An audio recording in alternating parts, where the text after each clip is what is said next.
या कुक्षि विवरे कृत्वा स्वयं रक्षति सर्वतः।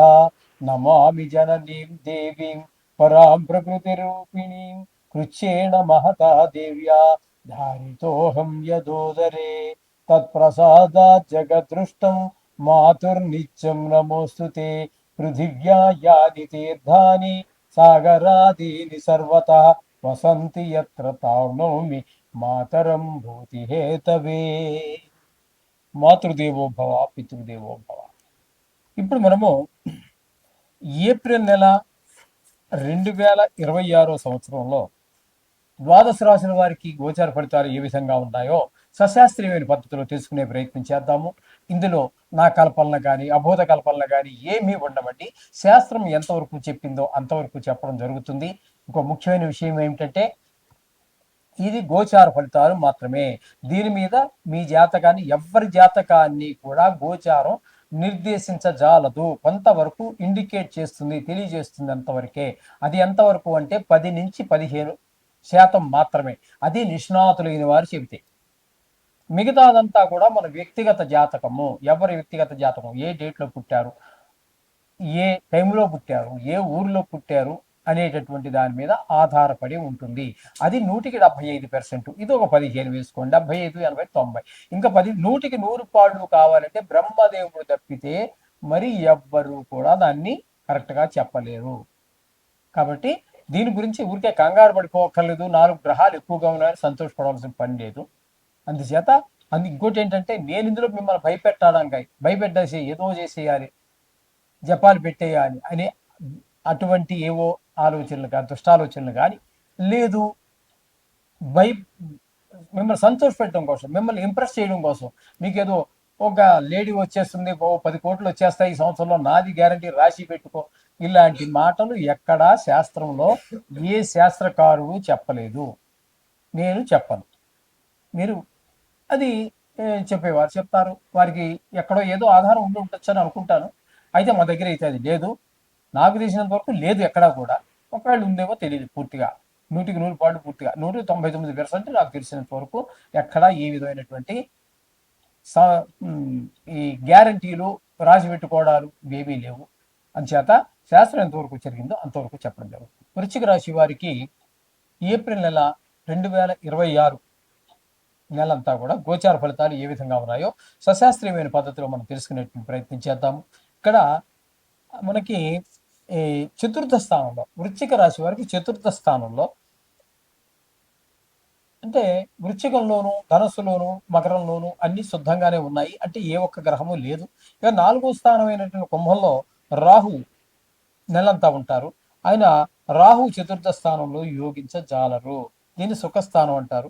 అలాగే బుధుడు ఒక 9 రోజులు ఉంటున్నారు, కుజుడు ఒక 2 రోజులు ఉంటున్నారు. ఈ 4వ స్థానంలో 3 గ్రహాల యొక్క కలయిక ఉన్నది.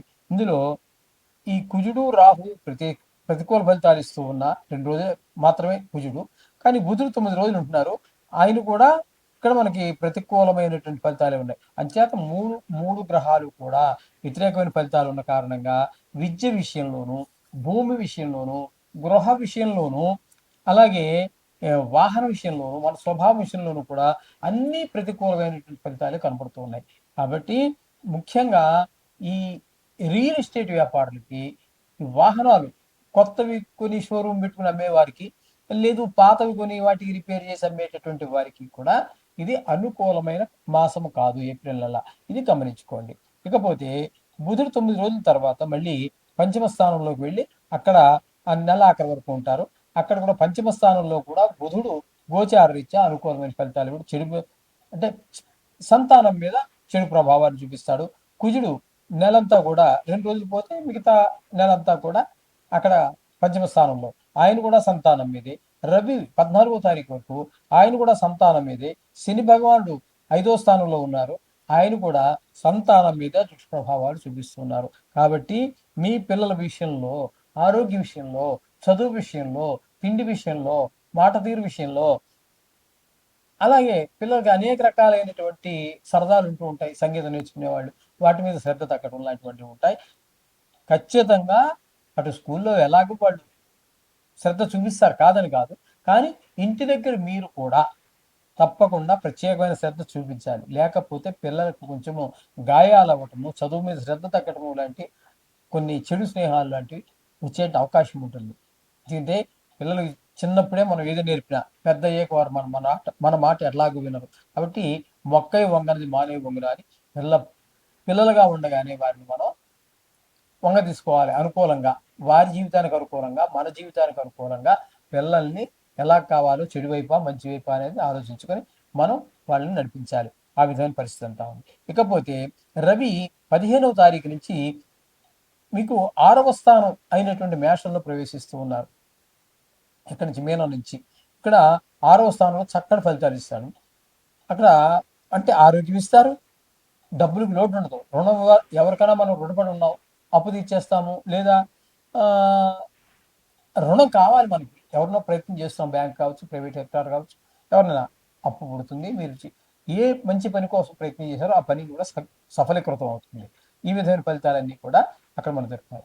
ఇక శుక్రుడు 6వ స్థానంలో 19 రోజుల పాటు ఉన్నారు. తదుపరి 7వ స్థానంలో ప్రవేశిస్తూ ఉన్నారు. అంటే నెలంతా కూడా 6, 7 స్థానాల్లో శుక్ర భగవానుడు 6వ స్థానంలో కానీ 7వ స్థానంలో కానీ యోగించజాలడు. చిన్న చిన్న అనారోగ్యాలు చేసేటటువంటి అవకాశం ఉంటుంది.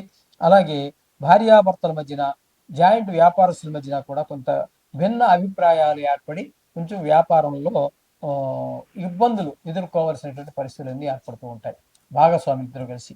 ఈ విధమైనటువంటి పరిస్థితి అంతా మనకి వృశ్చిక రాశి వారికి కనిపిస్తూ ఉన్నది. ఇక 8వ స్థానంలో గురువు యొక్క సంచారం జరుగుతోంది. ఈ గురువు యొక్క సంచారం 8వ స్థానంలో ఉన్నట్టయితే గురుబలం పూర్తిగా లేనట్టే. 5 స్థానం కాబట్టి అక్కడ ఎవరో మన వారికి బాగా ఆప్తులో, లేకపోతే మిత్రులు, బంధువులు, లేకపోతే మనకి ఎప్పుడో జీవితంలో బాగా ఉపకారం చేసినటువంటి వ్యక్తులు, వాళ్ళకి ఏదో అనారోగ్యం వచ్చిందనో, వాళ్ళకి ఏదో కష్టం వచ్చిందనో అనేటువంటి విషయం తెలుసుకున్న ద్వారా మనకు కూడా కొన్ని ఇబ్బందులు ఏర్పడుతూ ఉంటాయి. ధన నష్టం కలుగుతుంది, కలహాలు ఏర్పడుతూ ఉంటాయి. కొన్ని చోట్ల పరాభవాలు కూడా ఏర్పడుతూ ఉంటాయి, అవమానాలు ఎదుర్కోవాల్సిన పరిస్థితులు అన్నీ ఉంటాయి 8వ స్థానంలో గురు సంచారం వల్ల. ఇకపోయినట్టయితే ఇక్కడ మీకు దశమ స్థానంలో కేతువు. ఈ దశమ స్థానంలో కేతువు వృత్తిపరమైనటువంటి అనేక ఇబ్బందులు కలగజేస్తూ ఉంటాడు.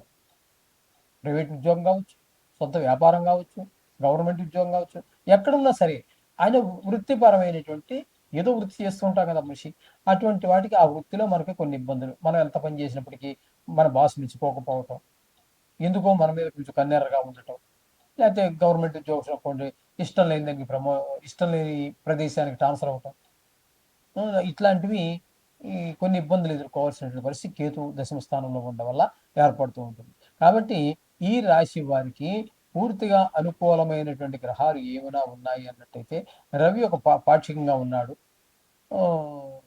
ఇంకంతకంటే చెప్పటానికి శుక్రుడు అనుకూలత లేదు, రవి పాక్షికంగా అనుకూలుడు. ఇంకా మిగతా ఏ గ్రహము, బుధుడు 9వ తారీఖు వరకు అనుకున్నాం కదండి, ఆ బుధుడు మాత్రమే కొంచెం ఒక 9 రోజుల పాటు చాలా కొంచెం ఈ వృశ్చిక రాశి వారికి కొంచెం ఎక్కువ గ్రహాలు ప్రతికూలత కనిపిస్తోంది. అయినా మీరేం కంగారు పడక్కర్లేదు, ఈ నెల రోజులు ఇది. కాబట్టి ఎక్కువ ప్రభావం మనకి వ్యక్తిగత జాతకం మీద ఆధారపడి ఉంటుంది. అది బాగున్నప్పుడు దీని యొక్క ప్రభావం చాలా వరకు తగ్గిపోతుంది. కాబట్టి మీరు ఏం కంగారు పడక్కర్లేదు. మీరు ప్రతినిత్యము కూడా ఈ యొక్క నవగ్రహ శ్లోకాలు చదువుకోండి. వీలుంటే ఎక్కువ గ్రహాలు కొంచెం ప్రతికూలంగా ఉన్నాయి కాబట్టి కనీసం ఆ 9 రోజులైనా ఆ నవగ్రహాల చుట్టూ గుడి దగ్గరలో ఉన్న గుడికి వెళ్ళి నవగ్రహాల చుట్టూ తిరగండి. అన్ని పరిస్థితులన్నీ కూడా సర్దుకుంటాయి. శుభం భూయాత్.